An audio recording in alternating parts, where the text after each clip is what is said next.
Sabemos que usted tiene derecho a estar bien informado, porque conocer empodera a la gente. La información nos da mayor capacidad de análisis y nos permite tomar buenas decisiones.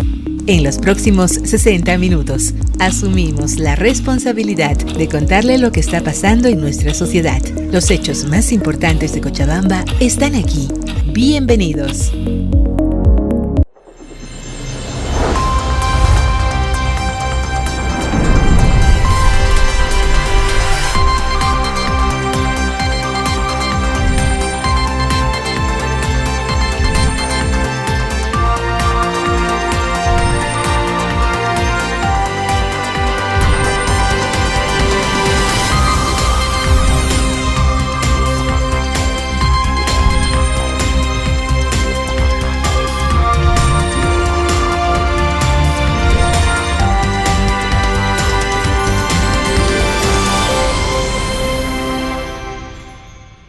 Bienvenidos una vez más a su programa Mirada Profunda.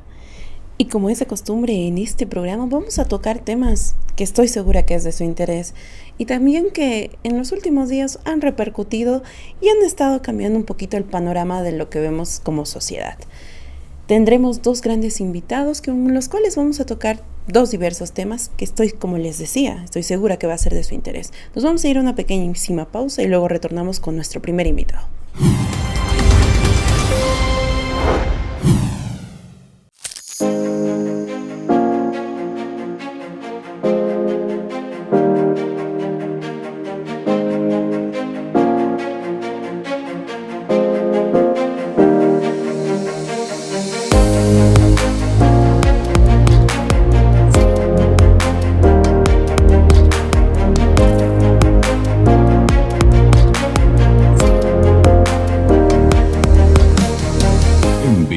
SRL, no solo creamos contenido, creamos experiencias que impactan.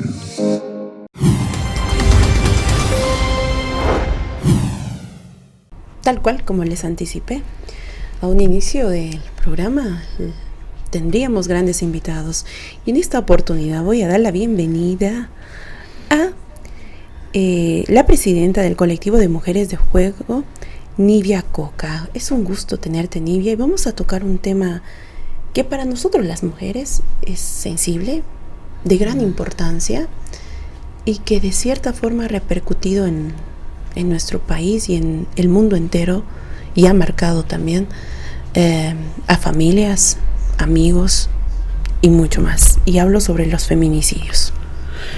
Sí, muchas gracias por la invitación. Estamos aquí para dar toda la información necesaria, nuestra perspectiva, nuestro punto de vista y poder aportar, aunque sea nuestro granito de arena como colectivo, para la socialización y, por supuesto, la pronta disminución de casos de violencia en nuestro país. Tengo entendido, igual y por los datos que dan, son 48 casos que tenemos a nivel nacional. 8 que son aquí en Cochabamba, y 4 que son específicamente en el municipio de Cercado. ¿Qué lectura ustedes tienen desde Mujeres de Juego sobre estas cifras? Bueno, nosotros tenemos un observatorio por los casos de feminicidio en nuestro departamento, que hacemos un seguimiento, ¿no?, de donde recabamos la información necesaria para que se puedan generar políticas o estrategias que puedan ayudarnos a visibilizar en qué puntos tendríamos que reforzar para bajar los índices, ¿no? Cuáles son los huecos que tal vez que está abriendo. Bueno, a través del observatorio lo que vemos es que primero las mujeres con las que se están acabando son mujeres jóvenes, tienen un rango bastante joven, entre 17 y 35 años de edad. También al mismo tiempo la mayoría de ellas eran madres de familia que han dejado a víctimas invisibles de los casos de feminicidio, que son los huérfanos. En muchas ocasiones ellos incluso han sido testigos de cómo es que han acabado con la vida de sus madres. También al mismo tiempo algo que nos llama muchísimo la atención es el factor del por qué, el motivo, el motivante por el cual sus parejas o exparejas han terminado de acabar con la vida de ellas, y es pues los celos, ¿no? Es el factor común entre la mayoría de ellos, ya sea porque las víctimas los habrían dejado, los habrían abandonado o tenían la intención de dejarlos. Ellos han decidido acabar con la vida de ellas porque no han asimilado que ellas querían alejarse de este entorno tan violento y demás, ¿no? Y tóxico, que al final pues ha terminado nuevamente, valga la redundancia, acabando con la vida de ellas. Nivia, si bien estos datos son de los que han sido feminicidios y todo aquello, ¿hay la posibilidad de que también hayan casos que no se hayan contado en estas cifras? Sí, nosotros estamos haciendo casos a varios seguimiento a varios casos que la tipificación del delito es suicidio o es suicidio-homicidio, ¿no? Que estamos haciendo el seguimiento respectivo junto con las familias, porque bajo la mirada del colectivo y la revisión de la documentación, pues vemos que no debería ser tipificado de esa manera, que debería ser tipificado como feminicidio, ¿no?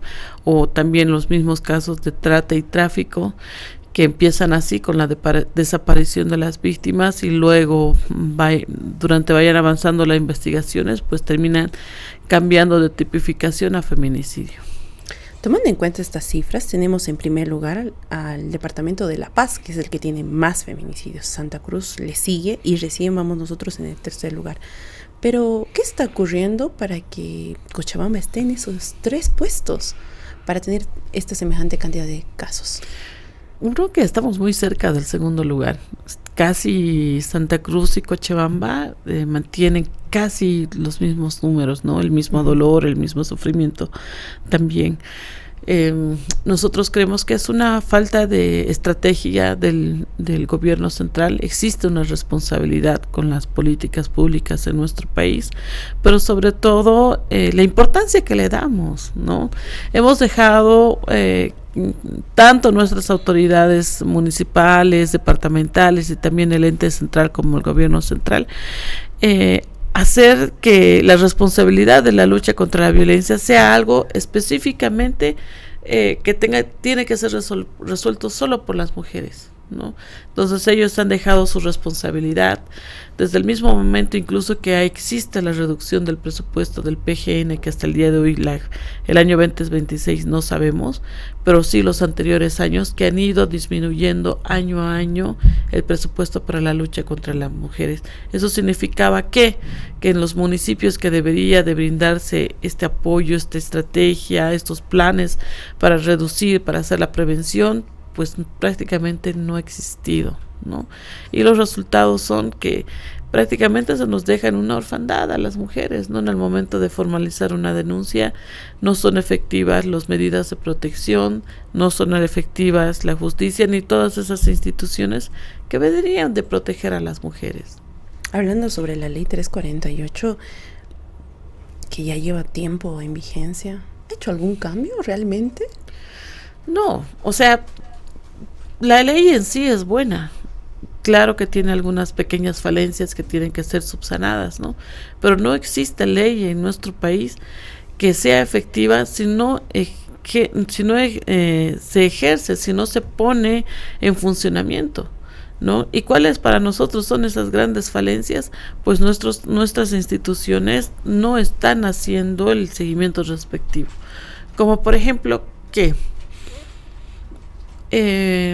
No existe una sanción ejemplarizadora para los funcionarios, ya sea jueces, fiscales, policías, funcionario público, que si ejerce corrupción en algún caso de violencia, ¿no? Ya sea por dinero o por poder, sea penalizado. O sea, tenga una sanción ejemplarizadora como la cárcel o algo así. Siguen siendo, qué pena, recibiste dinero, estuvo en tus manos la vida de una mujer, qué pena, aquí está tu memorándum, o aquí está tu molestia, ¿no? Es eso. Entonces no hay unas sanciones ejemplarizadoras. Y lo mismo ocurre también con nuestras autoridades, ¿no?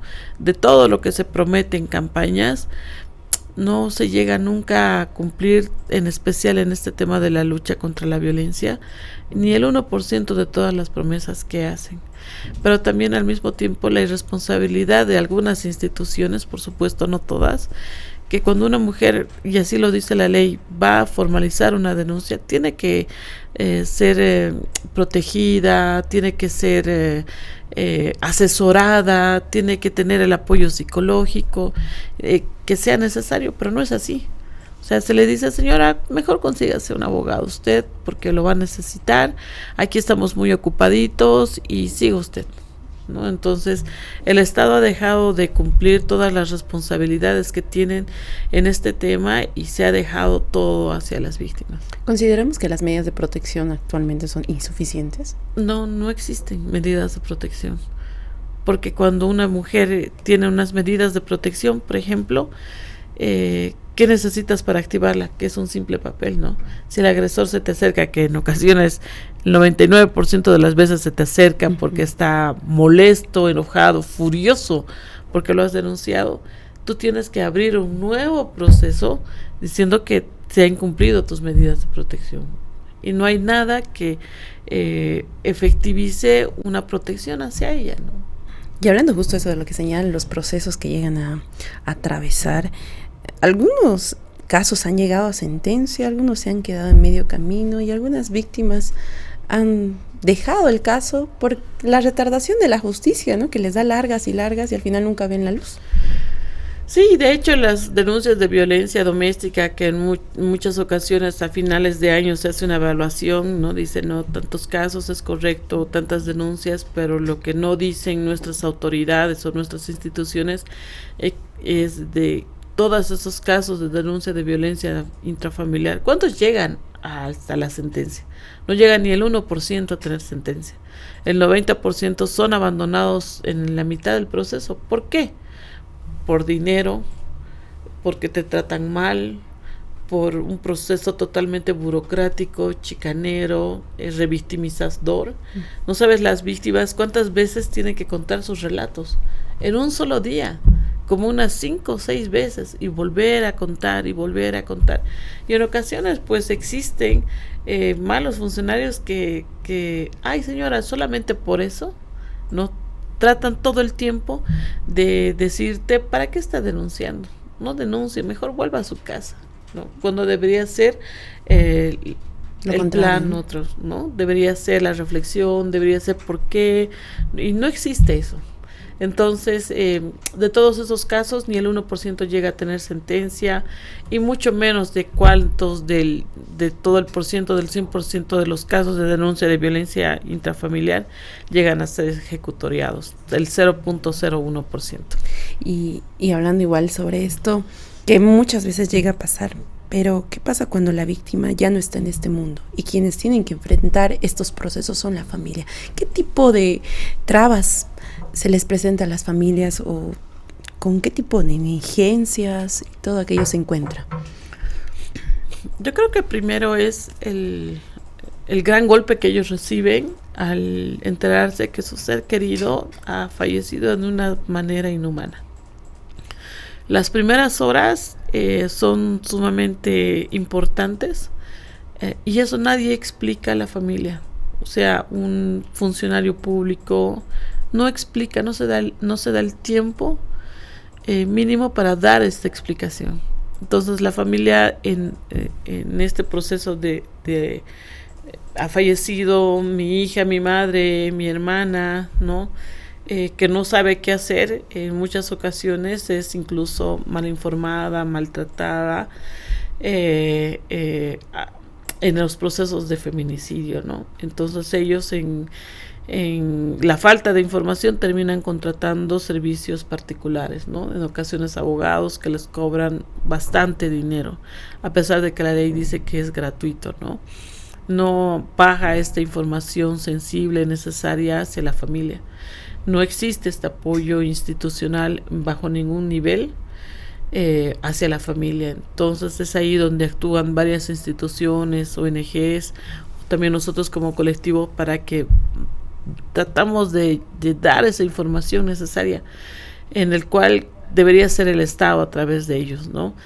Y a pesar de que es un proceso bastante difícil, porque tienen que hacer la reconstrucción de los casos, tienen que ir con el proceso adelante, pues algo que nunca se les dice, y como lo hemos visto de muy cerca, es a pesar de que el feminicida pueda tener los 30 años después de haber hecho la lucha, el peregrinaje, porque en ocasiones, y hemos sido testigos que hasta la familia es notificador, porque ellos son los que van a notificar a los alojamientos, hoteles, a los edificios para las grabaciones, ni siquiera quienes deberían de hacerlo, sino es la misma familia que tiene que hacer este trabajo, ¿no? Y a pesar de que el agresor pueda tener los 30 años, lo que no se informa es que a partir de eso igual va a seguir en un proceso. Igual porque esta persona va a tratar de buscar su libertad, librarse de la justicia con la ayuda de abogados chicaneros, y la familia siempre está en un constante seguimiento de los casos de feminicidio. ¿Cuántos casos de los que tal vez puedas conocer que sí hayan recibido la sentencia y al poco tiempo ya están de nuevo en libertad? Este año hemos tenido un feminicida que tenía una sentencia de 30 años. La sentencia la había otorgado el 2015, si no me equivoco, por la muerte de una mujer también, y él estaba libre. No sabemos desde qué año. ¿Cómo hemos podido llegar a esa conclusión? Porque él ha terminado de acabar con su víctima, con su nueva pareja, y se le ha vuelto a entregar los 30 años. Entonces uno dice, ¿cómo es posible que un feminicida que ha sido sentenciado el 2015 ahora esté en libertad y haya terminado de acabar con la vida de otra mujer? ¿No? ¿Quién se hace responsable ahí? ¿Por qué no se han iniciado las investigaciones para saber quiénes le dieron libertad, bajo qué términos? Aunque dice el feminicidio que no debería de tener bajo ninguna circunstancia libertad alguna, pero esas cosas sí ocurren, ¿no? Y vulnera todavía la vida de las mujeres y vulnera la justicia de una manera continua en nuestro país y departamento. Nivia, nosotros consideramos aquí que una de las mejores herramientas antes de las sanciones son siempre prevenir. Uh-huh. ¿Qué consideras tú en por ejemplo, en esta sociedad que es cambiante, vamos a decirlo, y el ser humano cada vez ha evolucionado más, pero en ciertas cosas ha retrocedido? Uh-huh. ¿Pero qué tipo opinarías en esto de fomentar leyes, no sé si leyes específicamente, pero acciones para prevenir? Yo creo que primero, en tema de prevención, tiene que cambiarse las estrategias para la información necesaria a las mujeres, ¿no? O sea, el dejar de responsabilizar y poner en los hombros de las mujeres que temas de violencia son solamente resueltos por ellas. El mensaje tiene que ser que existen muchos varones, además, que están con nosotros, que en contra de la violencia, que tienen que sumarse a la campaña, ¿no? Porque la violencia no es algo que solo las mujeres lo vamos a resolver, sino dentro de nuestros hogares, con nuestros hijos, esposos, padres, hermanos, a dar este mensaje, ¿no? Que el tema de la violencia, además, venga de donde venga, tiene que ser sancionado. Y estas políticas tienen que venir de la mano, ¿no? Con nuestros compañeros, con un presupuesto digno y con una responsabilidad, ¿no? Este incumplimiento de deberes de muchas de nuestras instituciones tiene que ser sancionadas, ¿no? Y las políticas tienen que ser a la realidad de las mujeres y en la actualidad de las mujeres. No podemos tener campañas de prevención de hace 5 años atrás. No está alejado de nuestras realidades, por eso que es que las campañas no llegan, no son efectivas, ¿no? Y es momento de poder cambiar eso, que realmente lo necesitamos. Me quedo con lo que decías a un inicio de la entrevista, el rango de edades normales que ustedes igual estiman, en los cuales suceden en los casos ya sean de violencia o de feminicidio. Y es alarmante, ¿no? Poder encontrar jovencitas que estén sometidas a este tipo de violencia. Sí. ¿A qué consideras que es esto de que sea desde tan temprana edad ahora que puedan estar involucradas en este tipo de violencia? Tiene que ver mucho el tema de las redes sociales también, ¿no? Las redes sociales ha venido a traernos una tecnología increíble, pero también ha traído de la mano esta naturalización, esta minimización de lo sensible, la naturalización de la violencia, la crueldad, ¿no? Y ha empezado a menoscabar el poco trabajo que tal vez teníamos, ¿no? Más hago recuerdo que en algunos casos de denuncia de las menores de edad en nuestro departamento, ellas los han dejado a sus parejas. La menor de edad de nuestro departamento, nuestro municipio, pues ella habría dejado a su pareja. Ella tenía 17 años, pero ella lo dejó hace 6 meses atrás y sus papás la cambiaron de unidad educativa. Sus padres hicieron lo que tenían que hacer. Tal vez el no haberse dado cuenta del nivel de violencia que tenía este muchacho, ¿no? Y es porque no existe eso, no hay esa mirada. Nos enfocamos en las víctimas y decimos, si te ocurre algo, denuncia, habla, pero ¿y qué pasa con los agresores? Deberíamos de tener también los mínimos espacios para poder identificar, detectar cuando estas personas son sumamente peligrosas o tienen algunos niveles de agresión que deberían de preocuparnos, que deberían ser los focos rojos, puntos rojos, que nuestros profesionales deberían tener esa capacidad de hacerlo para prevenir este tipo de situaciones. Pero no es así y no se da la responsabilidad necesaria y pues situaciones así estamos lamentando en nuestro país.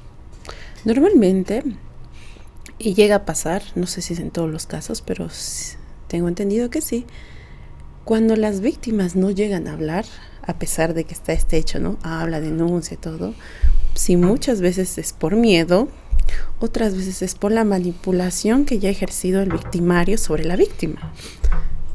Entonces, ahí repercute lo que tú igual señalabas, ¿no? Ya están acostumbradas, ya lo han normalizado y ya sienten que es de su diario vivir.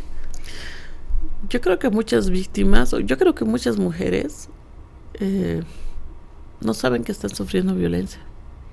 No se dan cuenta, no asimilan que están viviendo violencia. No entienden, no está en su diario vivir, en la evaluación que puedas tener las mujeres del día a día. No se dan cuenta, ¿no? Entonces, romper ese chip, romper esa naturalización, no tiene que ser una tarea difícil, tiene que ver con una reflexión nuestra, pero también el saber sanar, ¿no?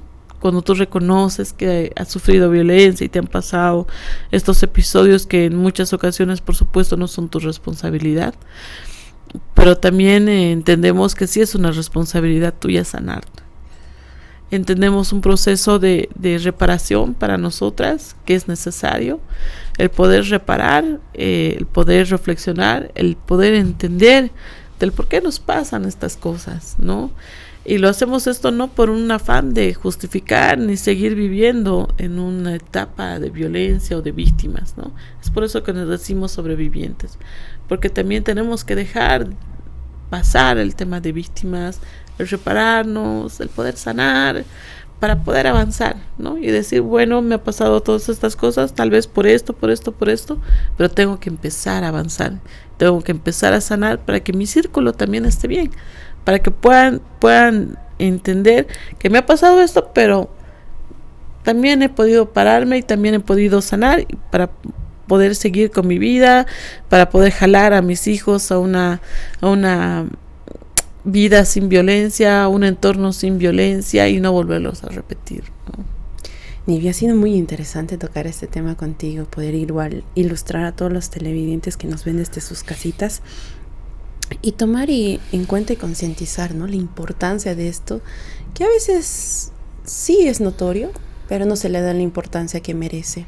Para ir finalizando la entrevista, Nivia, un mensaje tal vez para todas aquellas mujeres que nos están viendo, que por la razón que sea, tal vez hasta ahora no se han animado a hablar.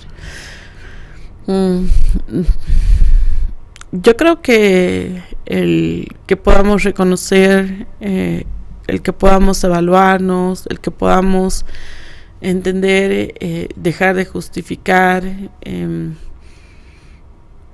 pero también el que podamos entender que nosotras valemos, somos importantes y que tenemos que querernos,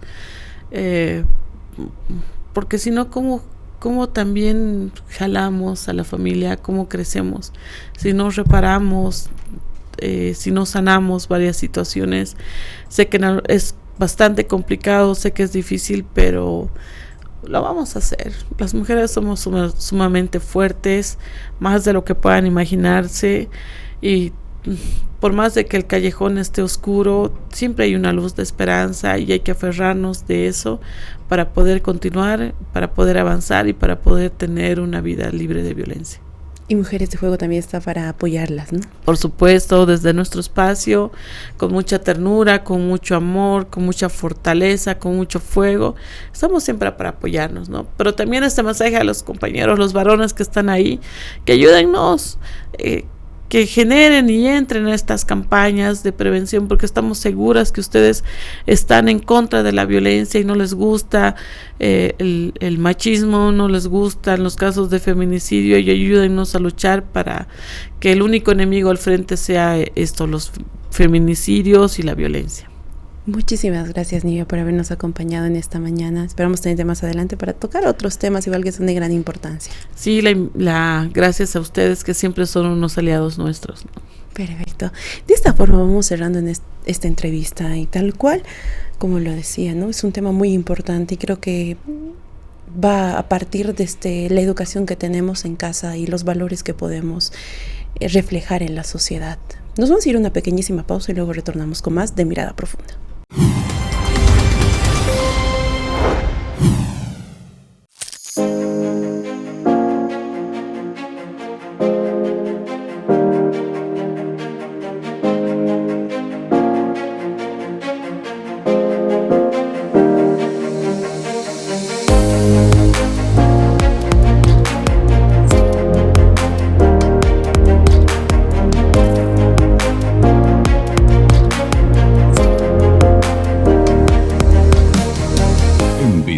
SRL, no solo creamos contenido, creamos experiencias que impactan.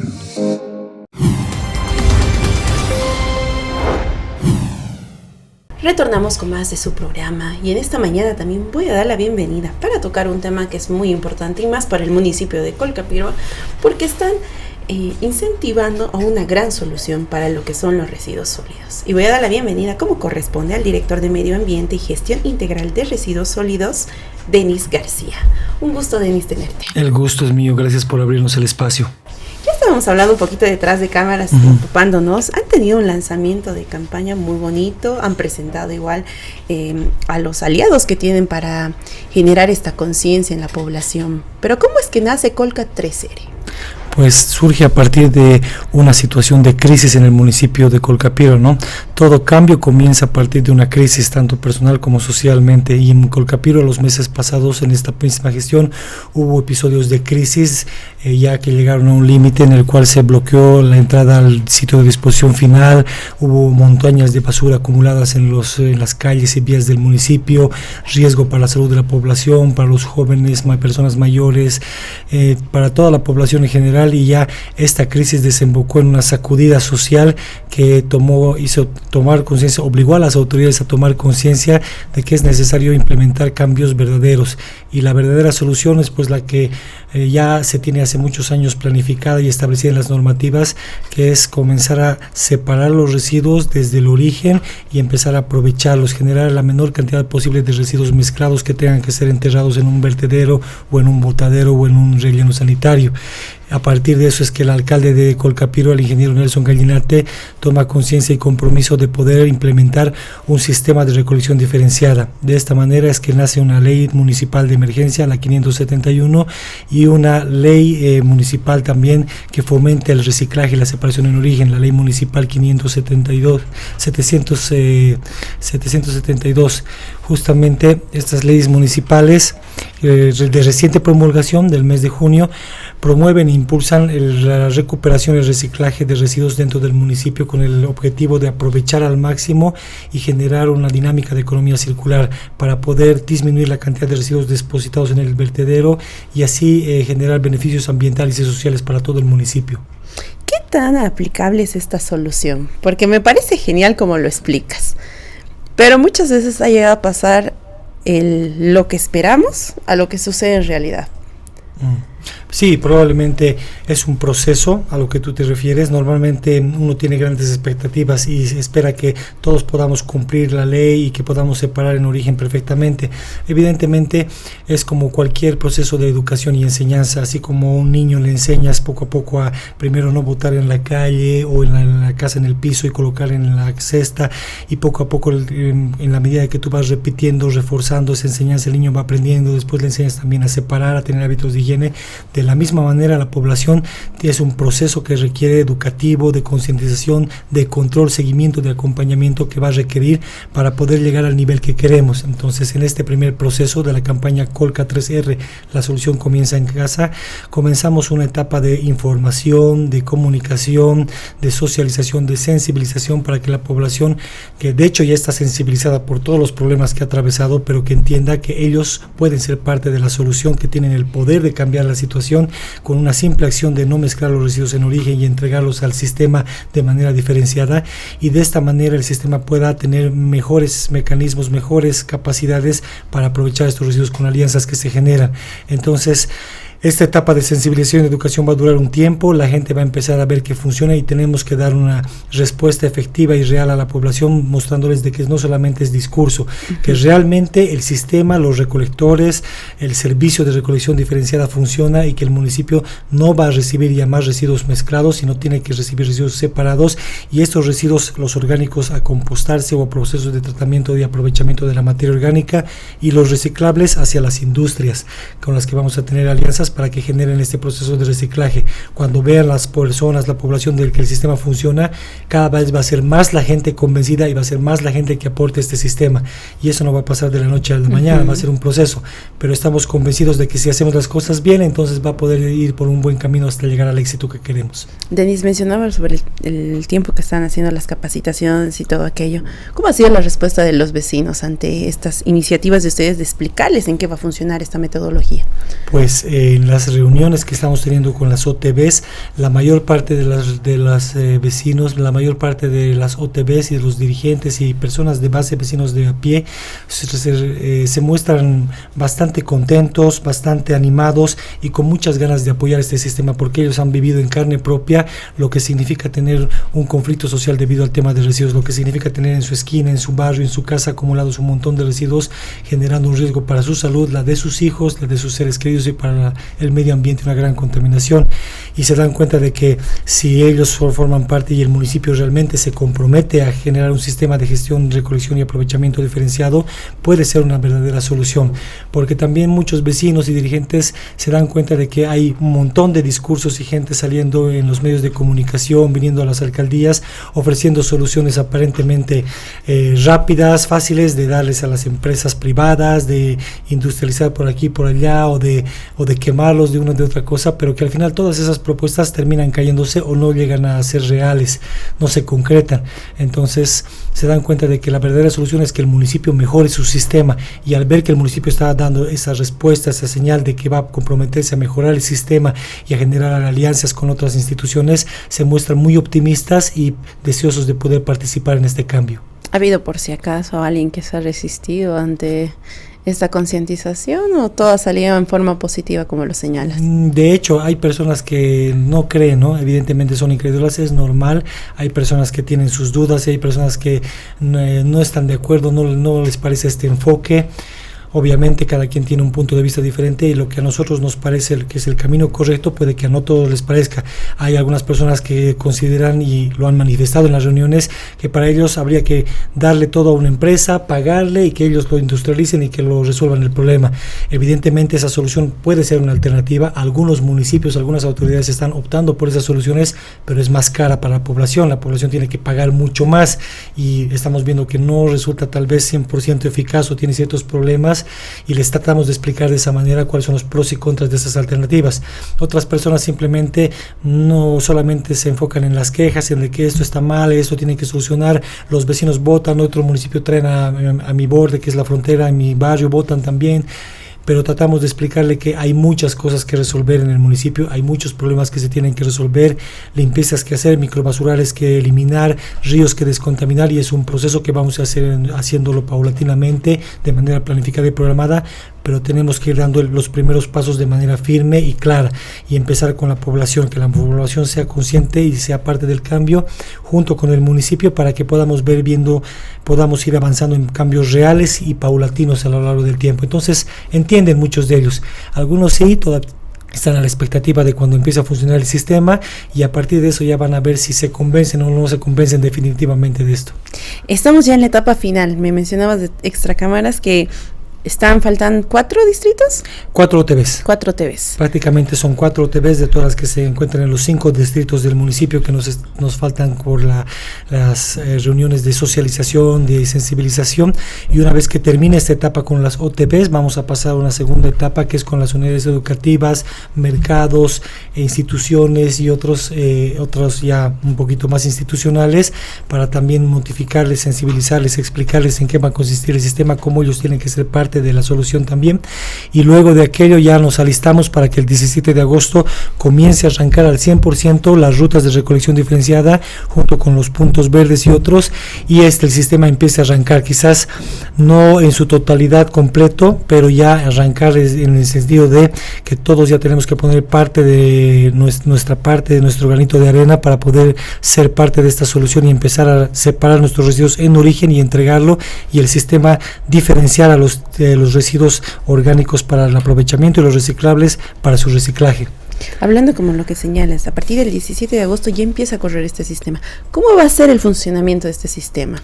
¿Van a ir los carros, van a recoger la basura ya diferenciada como señalas? Uh-huh. ¿No las van a volver a mezclar, las van a diferenciar? Porque solía pasar eso, ¿no? Antes la gente solía decir eso, ¿no? ¿De qué sirve que yo separe mis residuos si cuando le entrego al basurero, al carro basurero, agarre y las mezcla todas?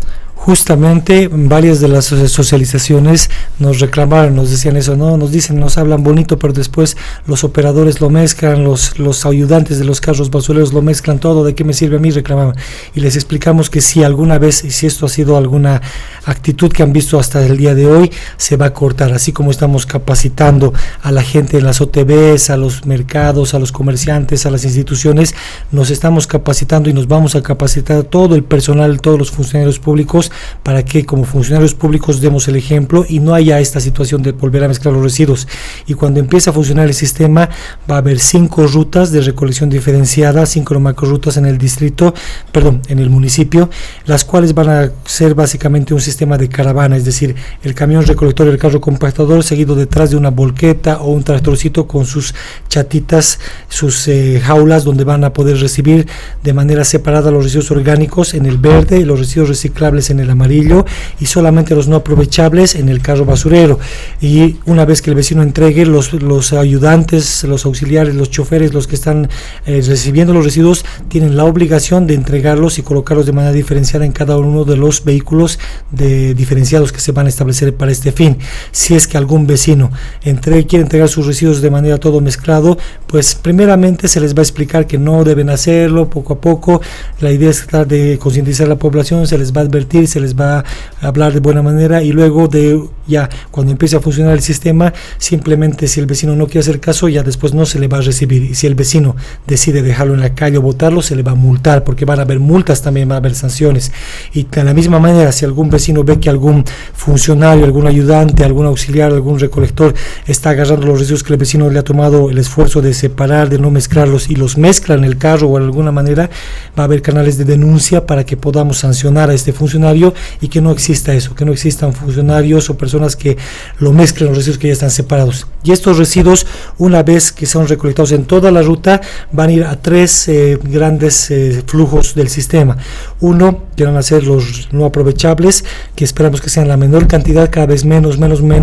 Estos van a ir por el momento al sitio de disposición final, que es el vertedero que está en la zona de Cotapaxi, para terminar de rellenarlo y hacer el cierre técnico que tenemos que realizar, ¿no? Porque al igual que como todos los botaderos, vertederos tienen que terminar de rellenarse y hacer el cierre técnico, igual nosotros tenemos un plazo ya establecido por las autoridades para terminar nuestro cierre técnico y hacer un cierre de este vertedero, y posteriormente estos residuos tendrán otro tipo de tratamiento, probablemente un coprocesamiento, un tratamiento térmico de algún tipo, y después la otra fracción, que sería los reciclables, van a irse a centros de transferencia para que las empresas con las que tenemos convenios, empresas como TerraCycle, Recumed, Promadis, Fundación Creamos Juntos y otras instituciones, puedan recuperar los residuos que son los reciclables, los plásticos, los papeles, los cartones, los residuos especiales como neumáticos fuera de uso, RAEs y otros, también los metales y quién sabe los vidrios más. Todos estos residuos reciclables que ellos ya los realizan puedan recuperar y trasladarlos desde estos centros de transferencia a sus instalaciones para generar el proceso de reciclaje.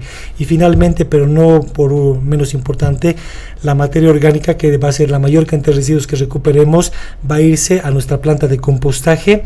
Vamos a implementar en otro sitio. Actualmente nuestra planta de compostaje se encuentra ubicada cerca, al lado prácticamente del sitio de disposición final.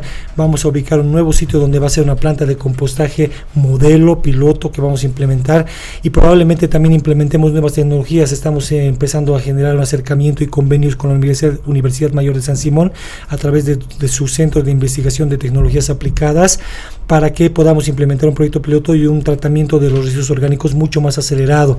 Por el momento estamos ya garantizando que va a haber un tratamiento de compostaje en pilas de compostaje tradicionales, una planta de compostaje, y si tenemos la oportunidad, con el apoyo de la San Simón más adelante, de implementar tratamientos de compostaje en bioreactores para generar un aprovechamiento más rápido y efectivo de los orgánicos. Es decir, toda la materia orgánica se va a convertir en abono ecológico que va a beneficiar al municipio después en sus áreas verdes.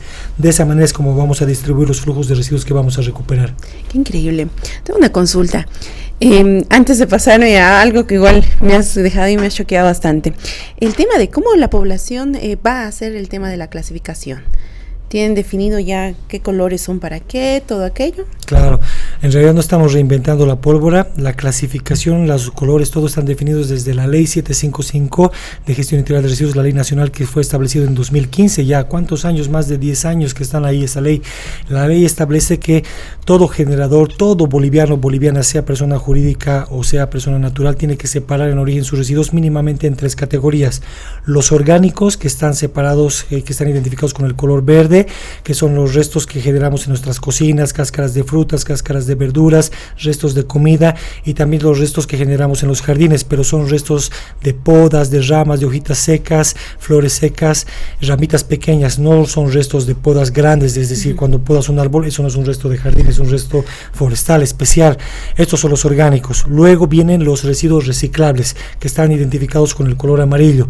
Estos restos que son los plásticos, papeles, cartones, metales y vidrios principalmente.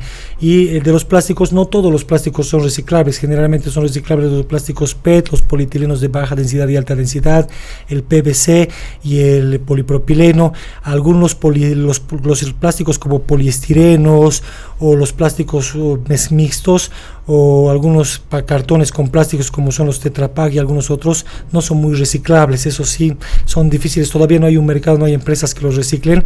Esos todavía podrían ser considerados como no aprovechables.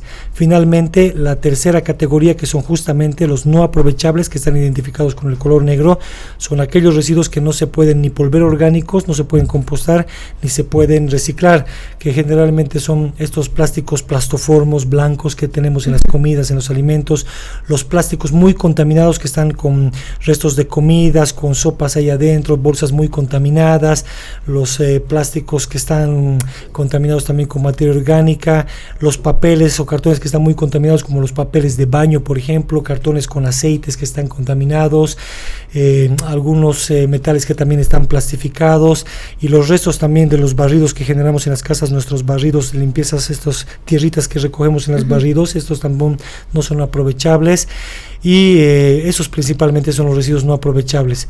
y también cuando existan, si es que existen la mayor parte de las casas generamos y en algunos comercios, negocios, los residuos especiales. Estos no tienen un color, pero tienen que ser tratados, separados de manera aparte y requieren un tratamiento y un procesamiento especial, por eso son residuos especiales.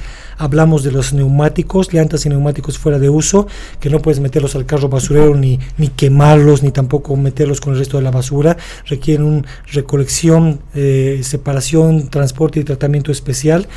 Las pilas y baterías, que son muy contaminantes, si las dejas con el resto de los residuos o en el agua o en la tierra contaminan mucho, requieren un tratamiento especial. Los residuos de aparatos eléctricos y electrónicos, como son televisores, celulares, computadoras, impresoras, todos estos electrodomésticos y electrónicos que generamos cada día, requieren un tratamiento especial porque tienen metales pesados, plásticos, todo tipo de componentes adentro. También aceites en desuso, por ejemplo, aceites de cocina y otros, aceites también del parque automotor, aceites de los cambios de aceite de los autos, lubricantes, filtros, estos son residuos especiales. Los restos de poda, estos restos grandes, troncos grandes de las podas de los árboles, cuando talan un árbol, podan un árbol, requieren un tratamiento especial que tienen que recolectar en una volqueta para llevar a un lugar, hacerle un picado, hacerle un tratamiento especial. Parabrisas, por ejemplo, y ahí también entran, en algunos casos se generan en los domicilios, pero no siempre, los residuos peligrosos bioinfecciosos, que son los restos de jeringas, los restos de guantes, barbijos, gasas con sangre, con estupro, inclusive restos de operaciones quirúrgicas. Generalmente estos residuos se generan en centros de salud, requieren un tratamiento especial, una recolección diferenciada y especial, pero a veces cuando son regenerados en los domicilios o en otro lugar, deben tener un tratamiento especial, porque a veces cuando tú una jeringa que ha sido inyectada a un paciente que está enfermo, lo botas con el resto de residuos comunes, puedes ocasionar un daño a una persona, se pueden cortar, infectar con esa jeringa, y es necesario generar esa conciencia de no mezclar ese tipo de residuos. Estas son las clasificaciones principales, entonces orgánicos con el color verde, reciclables con el color amarillo, no aprovechables con el color negro, los peligrosos o bioinfecciosos con el color rojo, y los residuos especiales que no tienen un color específico pero que tienen que ser trabajados de manera diferenciada. Denis, voy aprendiendo algo muy interesante, que la verdad no todavía sí basura, ¿no? Entonces hay muchas cosas que se pueden reutilizar, se puede dar otra doble uso y todo aquello. Y hablando justamente de aquello, haciendo este tipo de clasificaciones de recolección, ¿cuánto reduciría lo que ya llegaría a ser considerado como basura en el municipio?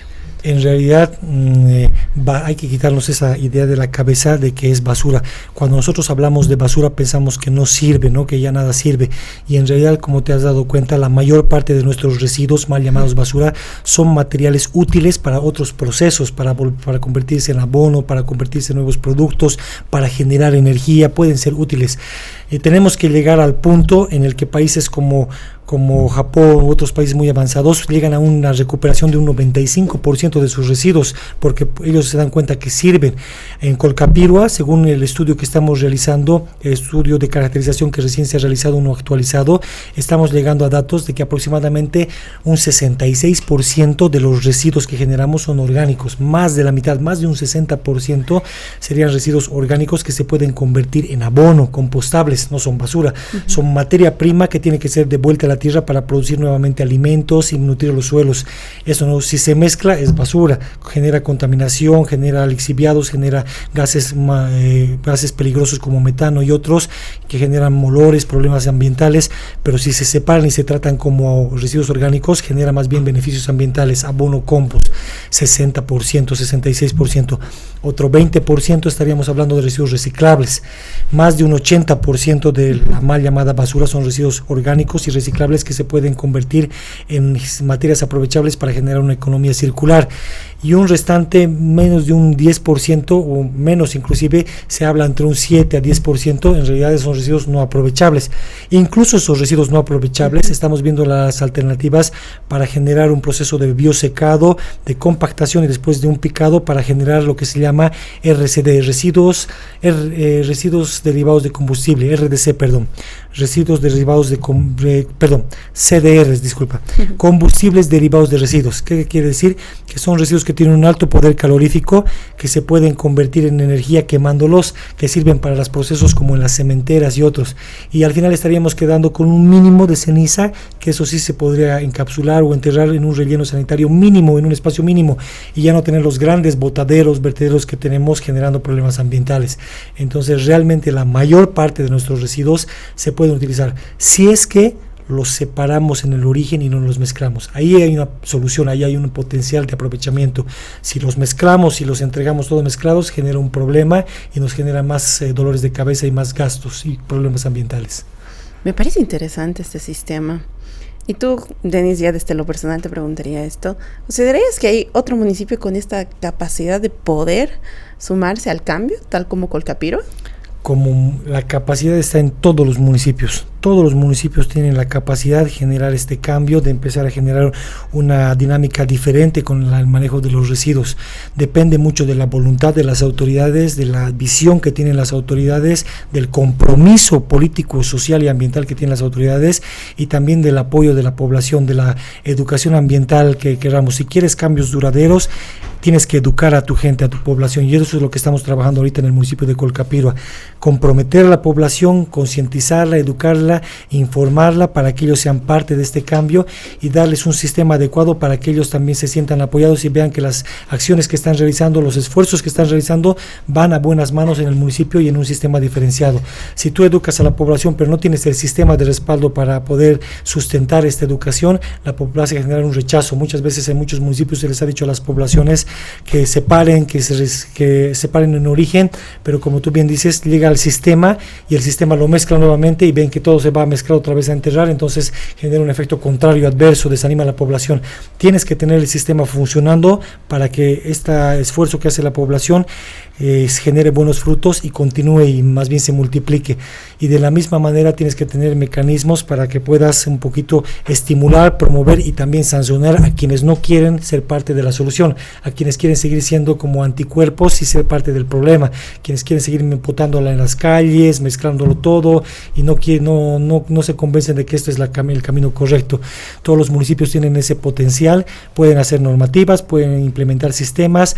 Cada municipio puede implementar un sistema diferente acorde a su realidad. Lo que funciona para Colcapiro no necesariamente va a funcionar para Cochabamba, no necesariamente va a funcionar para Sacaba y viceversa para todos los municipios de Cochabamba y de Bolivia. Cada municipio puede encontrar alternativas adecuadas a su realidad, aunque todas sean similares en el principio básico de las 3 R's: reducir, reutilizar y reciclar, que esos son los principios fundamentales que tienen que mover las políticas de todos los municipios en este país. Denis, ¿cómo van a evaluar ustedes de aquí a unos, voy a estimar tal vez a final de año, si está funcionando o no el sistema? La manera más práctica y sencilla de evaluar en todo municipio es el índice de aprovechamiento municipal. ¿En qué consiste este índice de aprovechamiento municipal? Agarras tú y sabes cuántos residuos generas en tu municipio. Por decirlo, en Colcapiro estamos calculando con este estudio que te comento que primero pensábamos que generábamos 45 toneladas por día. Estamos viendo con los estudios recientes que estamos realizando que creo que generamos más de lo que pensábamos. En Colcapiro estamos llegando a generar 53 toneladas por día. No es mucho como Cochabamba, como Quillacollo, como Sacaba, como otros municipios cercanos, pero tampoco es poco. De esas 53 toneladas, ¿cuánto estamos recuperando? Actualmente no recuperamos ni 10 toneladas, ¿no? Menos de 10 toneladas. Con este sistema, a fin de año vamos a ver cuánto recuperamos. Entonces, divides la cantidad de residuos orgánicos y reciclables que has recuperado entre la cantidad que has generado y ese es tu índice de aprovechamiento municipal, que lo expresas en un porcentaje. A nivel de Bolivia, el índice de aprovechamiento municipal promedio está rondando el 5 y 6%, nada más. Recuperamos el 5 o 6% de nuestros residuos aprovechables. Nosotros queremos llegar a un 10% inicialmente, luego un 20%, luego un 30% y luego tratar de llegar a quizás un 60-70% de aprovechamiento y más adelante poco a poco.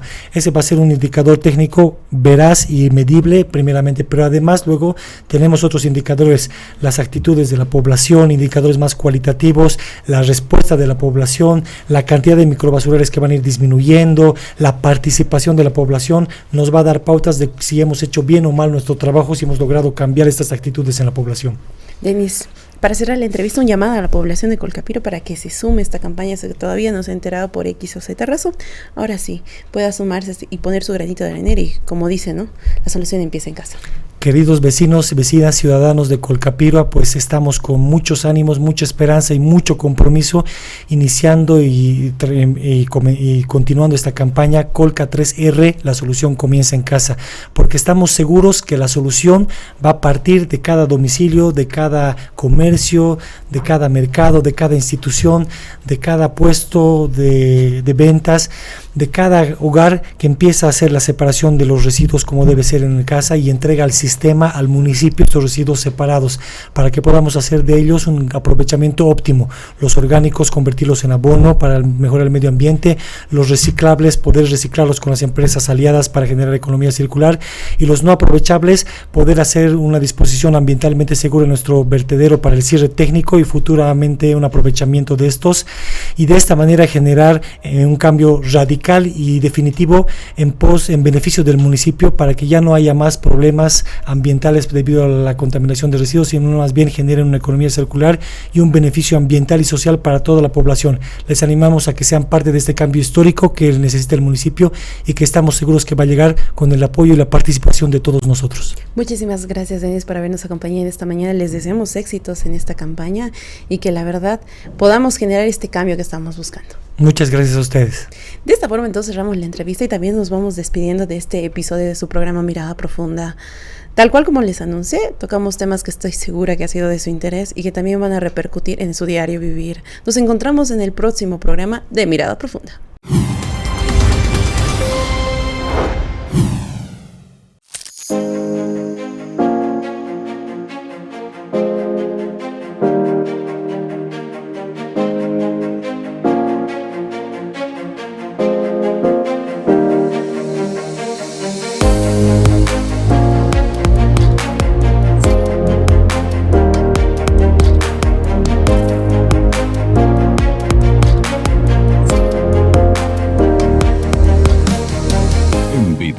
SRL, no solo creamos contenido, creamos experiencias que impactan.